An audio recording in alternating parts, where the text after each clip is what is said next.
Hey everybody, Scout Crafty here again, Mishmash Monday, but more importantly, today is the 4th of July, Independence Day here in the States. I hope you are enjoying this holiday. What a fantastic holiday it is, one of my favorites, except over the last few years, it's become a little bit of a war zone here, with the fireworks. And, I don't mind the pretty fireworks. I always like the everybody loves the pretty one, but just blowing off loud fireworks in the streets, I don't see the sense of it. The animals get all crazy and nervous, and it just makes no sense, But then again, that's the whole idea, I guess, of independence, the freedom. What we have left, we're going to celebrate.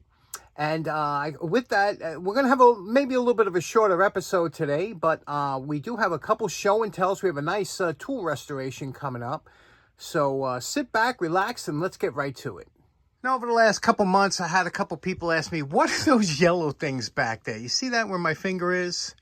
That's really cool. And I wanted to show you that for a long time. Let me show you what that is. Now, ever since I was a kid, I've always found gantries and cranes and things like that really fascinating. And when you look at it, what is a gantry? It's nothing more than a glorified sawhorse on steroids.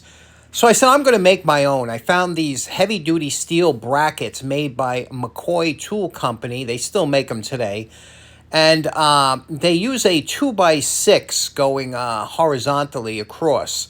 Now, because a 2x6 is a large piece of lumber, to get the most strength out of it, you really have to go by how the grain runs. You want vertical grain. Now, most wood is cut either plain sawn, quarter sawn, or if you can find rift sawn. Rift sawn has the most amount of waste, but it's also the strongest. I happen to find a few pieces, and it's very hard to find straight grain lumber, especially today.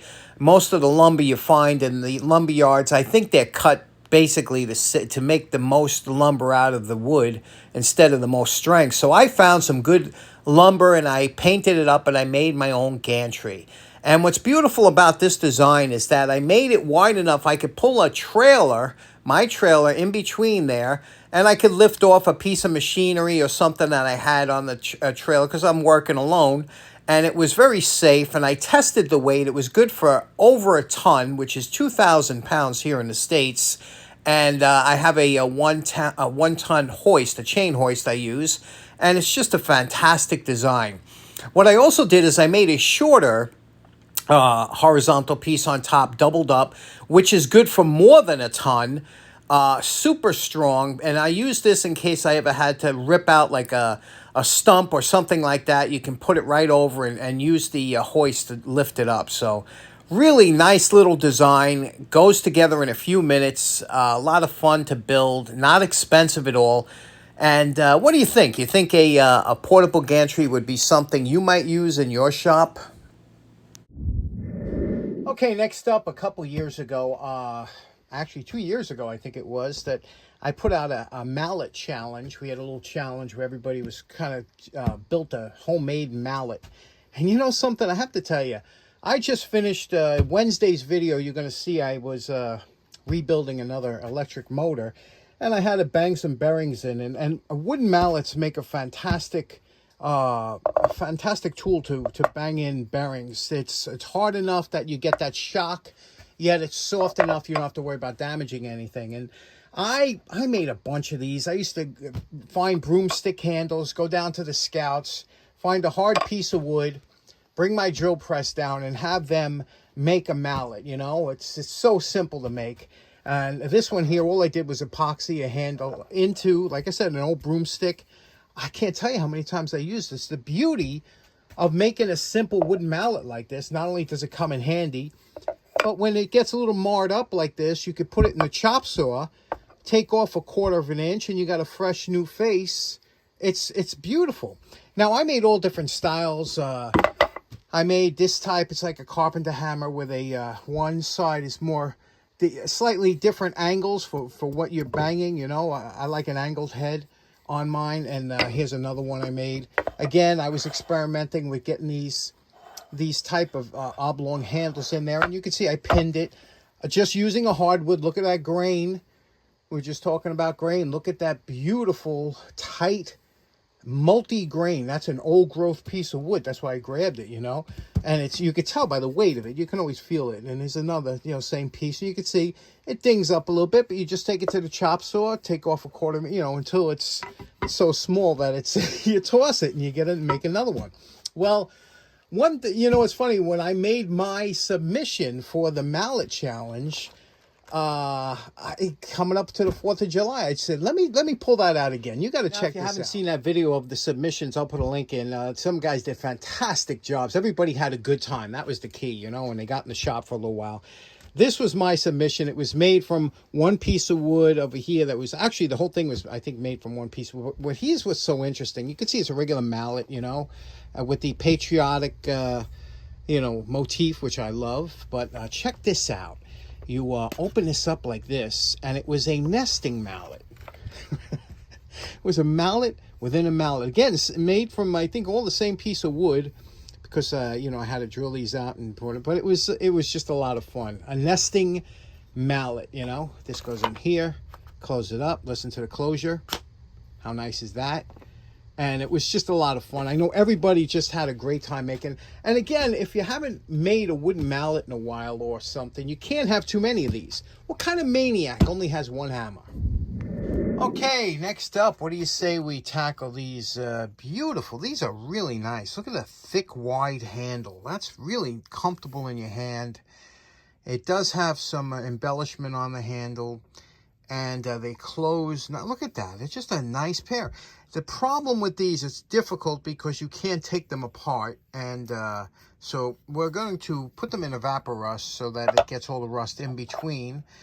And we'll be back. Okay, here we go after 12 hours in the Evaporust. And I warmed it up so it works. But you could see what the Evaporust does. It turns it on, it, you know, transforms it to like a black oxide. And you know, this stuff will come on your hands and whatnot. So now it's been rinsed with water. And now what we're going to do is we're going to take it to the wire brush. And already we could see this is Utica. Okay, so let's take it to the wire brush.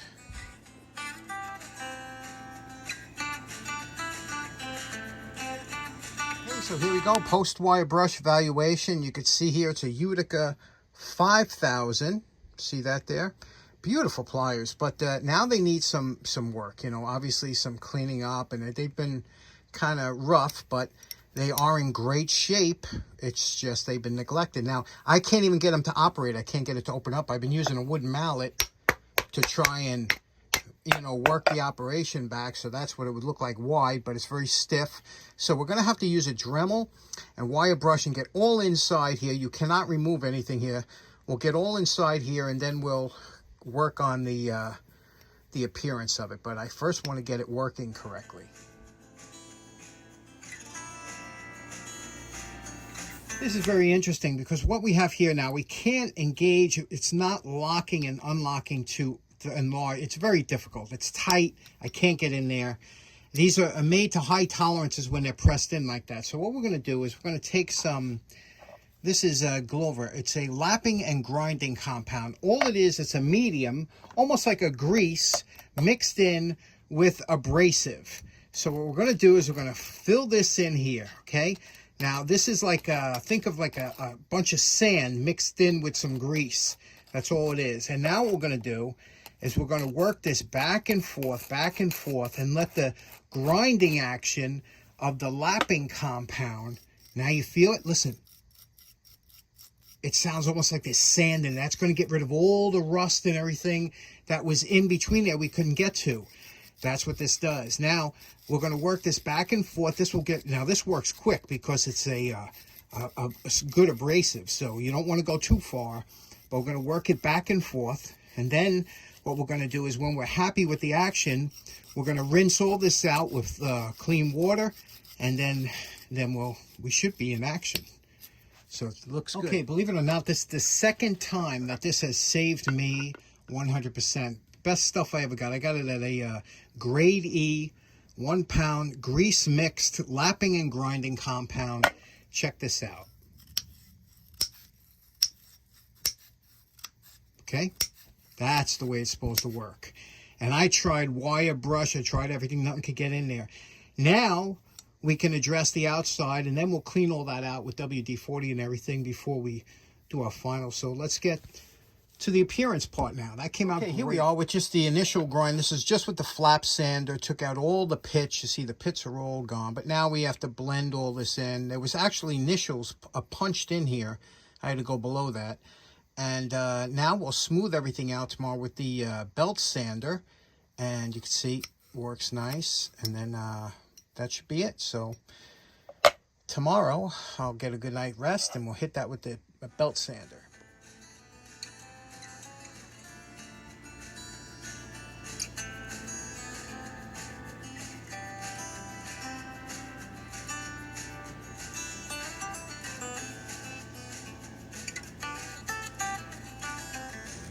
Now, you know my favorite part. Remember what these pliers look like before we started. And we're calling this project done. Wow, this was some turnaround. These were 50 cents, 50-cent pliers at the tool show. And you've seen what they look like before. But let's take a look here. I was able to keep the insignia here. The Utica 5000.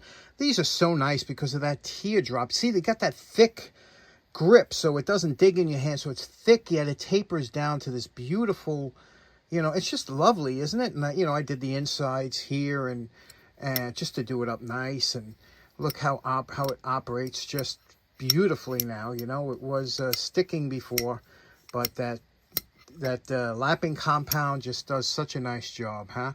Look at the tip here, and the top is all matched up, and aren't these just lovely? They look just like you would have gotten them back when Utica was selling these in their display case. Polished steel. Awesome. Okay, so in closing, we have a couple things done today. A little bit of a shorter video today because, like I said, it's the 4th of July, and I'm sure you have things to do. But we also have Wednesday. We have a long video coming up. I'm still working on that motor that... It's going to be a Craftsman dual shaft motor. A lot of you have this or have had experience with this type of motor. So that should be a lot of fun. And I hope you have enjoy your holiday. And remember what it's all about. Thanks so much for tuning in. Take care now. Bye-bye.